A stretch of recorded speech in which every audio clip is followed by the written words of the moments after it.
Welcome back to Brush Up Your Game, and today I look back at Wave 12's Ogla-Raazik.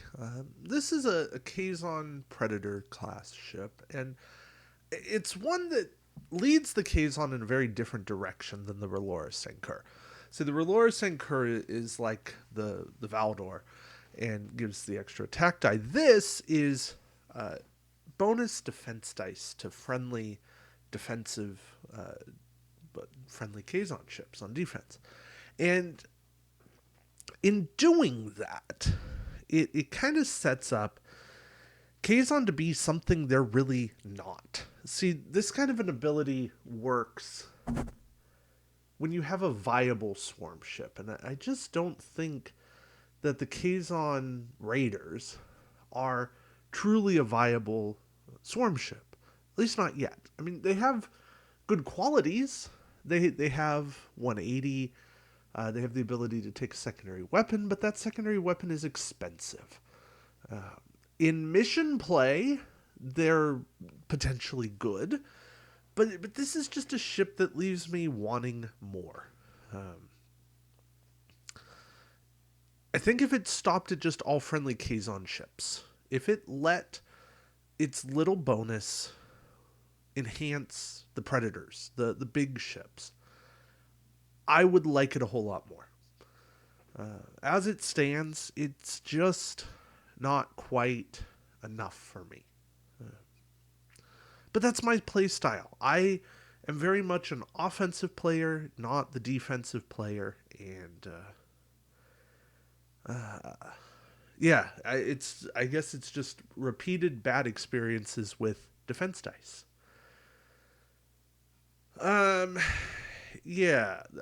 Raazik as a captain, a skill 4 no talent slot, 4 points. Disable a crew to reroll one attack or defense dice, or discard a crew to reroll any number of your attack or defense dice. This is something that just doesn't work. It's so expensive. Kazon crew do not come cheaply. They need just like a generic Kazon sect member, and they don't have it. Instead, they have named Kazon, and named Kazon are pricey. I think the cheapest Kazon crew is 2, maybe 3. And even then, to get multiples, you just don't have them. And they don't have nice ways to re-enable them or to prevent discards. And I know you can do it cross-faction, but that doesn't help people who want to go theme. It doesn't help people who want the story play. And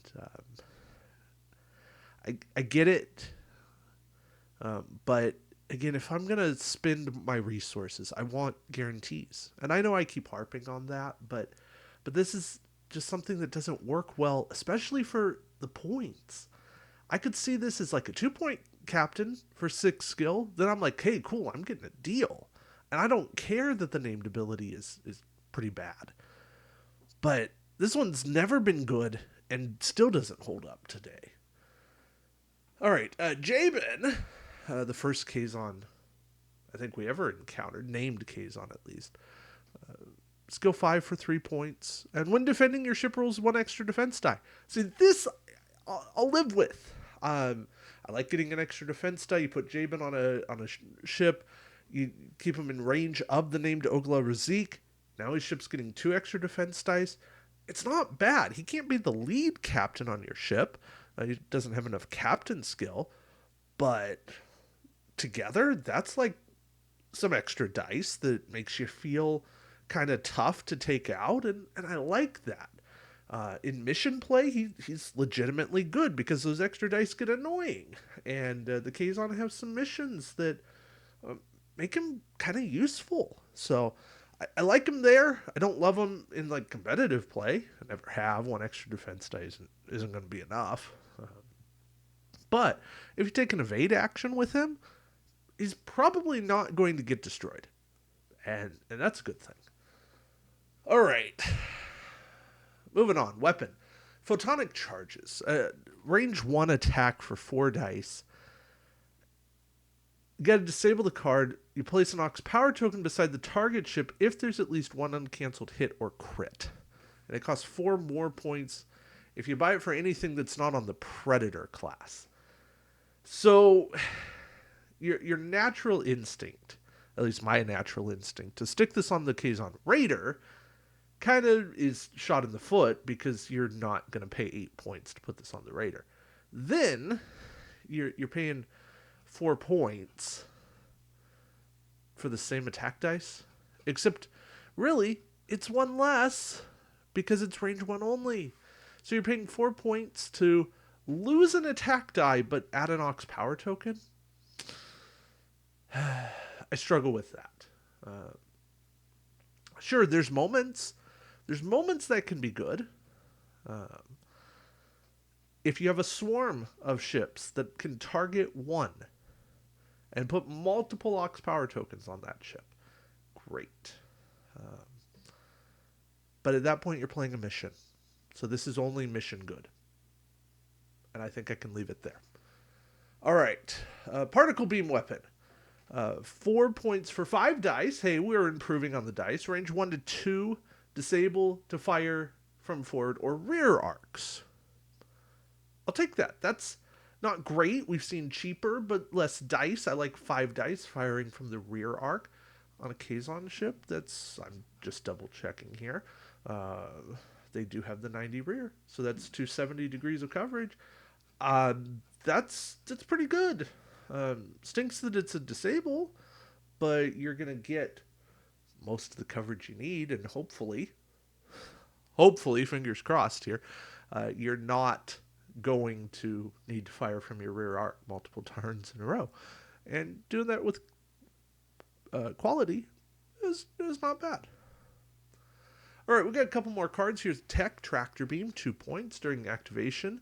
When a ship within range 1 reveals a maneuver with a speed of 3 or higher before the ship moves, you may discard this card to subtract 2 from the maneuver number. Here's what's fun. You can use this on friendly ships to slow them down at the end. You can do this on a friendly ship to make like a 1 come about. The Riemann Warbird to do a 2 come about. You can say, I'm going to crash if I do that 5 straight, so now I'm going to do a 3 straight instead. Doing that to friendly ships is a cool idea that I think not everybody would think of, so keep that in mind. But also to do it on enemy ships, where, hey, that 3 come about's going to put you behind me, but a 1 come about's going to cause you to bump. So really you're doing a 1 straight, bumping into me. It's still red, so you don't get the action. You get the Ox power token, and you didn't get to come about, so you're going to be messed up. And I have the real big advantage on you.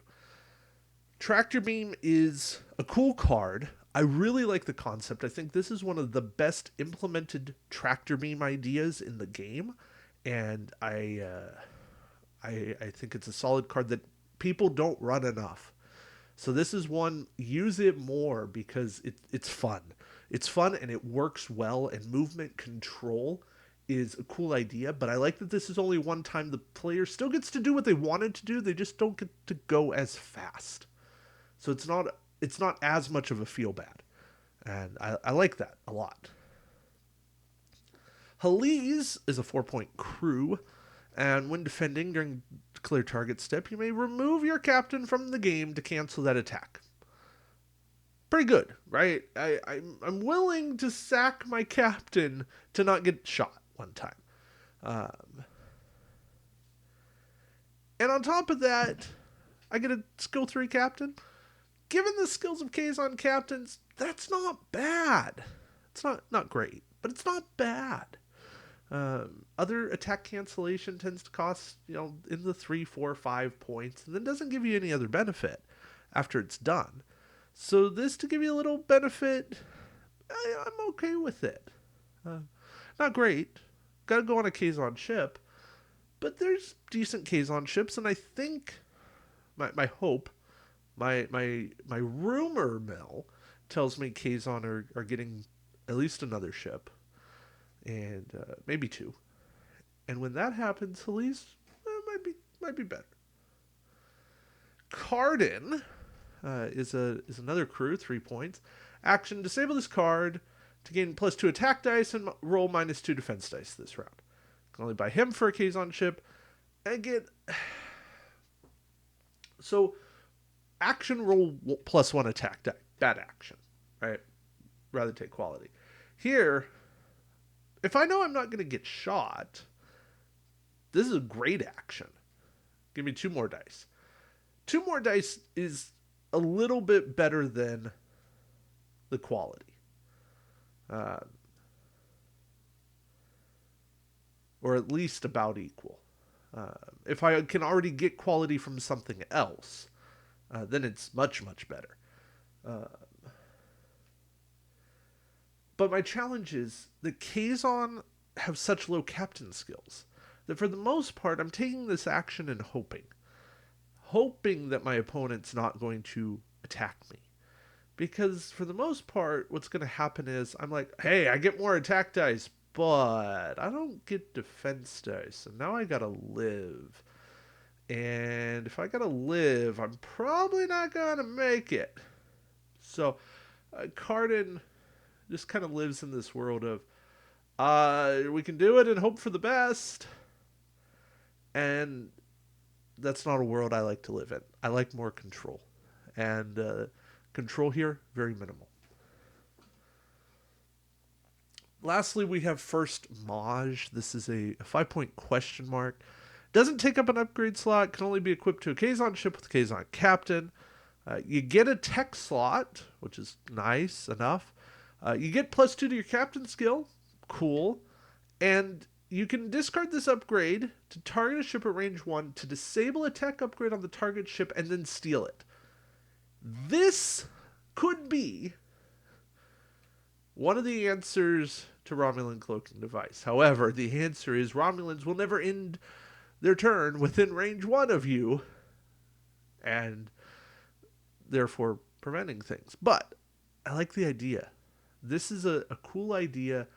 The downside is it's unique. And I think if multiple ships could carry this, it could have been a cool answer to what was placating Kazon, making them not great enough. Well, not even great, good. Not good enough in the game. Hopefully you've seen my faction review, rank them, and Kazon are pretty poor. They desperately need more help.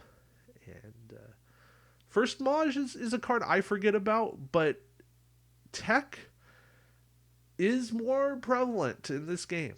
And I think First Maj is an answer to some of it.